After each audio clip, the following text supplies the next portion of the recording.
আপনারা প্রত্যেককে জানেন লক্ষ্মীর ভাণ্ডারের টাকা যেটা 500 ছিল সেটা হয়েছে 1000 টাকা, এবং যেটা 1000 ছিল সেটা হয়েছে 1200 টাকা।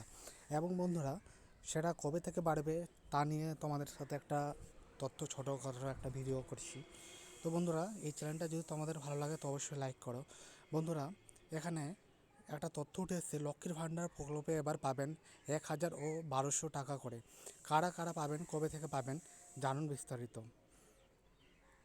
রাজ্যের মুখ্যমন্ত্রী মমতা বন্দ্যোপাধ্যায় লক্ষ্মীর ভাণ্ডার নিয়ে বড় ঘোষণা করলেন। লক্ষ্মীর ভাণ্ডারের প্রকল্পে টাকা এক ধাপে বেড়ে হলো 2 গুণ, অর্থাৎ লক্ষ্মীর ভাণ্ডারে এবার থেকে মহিলারা পাবেন 1000 টাকা করে।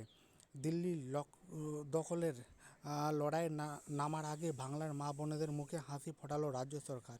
বৃহস্পতিবার অর্থমন্ত্রী চন্দ্রিমা ভট্টাচার্য রাজ্যের বিধানসভা বাজেট পেশের সময় এই সুপারহিট সামাজিক প্রকল্পের অনুদান বৃদ্ধির কথা ঘোষণা করলেন, অর্থাৎ বেড়ে গেল লক্ষ্মীর ভাণ্ডারের অনুদানের পরিমাণ। হ্যাঁ বন্ধুরা, যেটা 500 ছিল সেটা হলো 1000 টাকা, এবং যেটা 1000 ছিল সেটা হলো 1200 টাকা। কিন্তু কবে থেকে পাবেন আপনারা সেটা একবার দেখে নিন।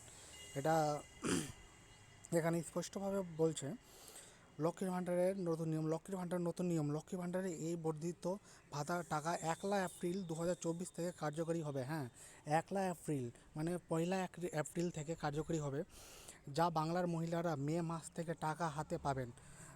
রাজ্যের মুখ্যমন্ত্রী মমতা বন্দ্যোপাধ্যায় 23শে জুলাই 2021 সালে এই লক্ষ্মী ভাণ্ডার প্রকল্প চালু করেন। তো বন্ধুরা, এটা 1 এপ্রিল থেকে কিন্তু চালু হয়ে যাবে অলরেডি। আপনারা ব্যাঙ্ক অ্যাকাউন্টে চেক করবেন, 1 এপ্রিল থেকে 10 এপ্রিলের মধ্যেই হয়তো আপনাদের অ্যাকাউন্টে ঢুকে যাবে। তো বন্ধুরা, তো আপনারা যারা যারা ভাতা পান তাদের জন্য একটা গুড নিউজ এটা। তো বন্ধুরা, এটা একটা ছোট্ট ভিডিও করলাম। ভালো লাগলো অবশ্যই লাইক অ্যান্ড সাবস্ক্রাইব করবেন বন্ধুরা। এরকম আরও ভালো ভালো ভিডিও পাওয়ার জন্য অবশ্যই পাশে থাকবেন। তো এইটাই নিউজ দেওয়ার ছিল। ধন্যবাদ।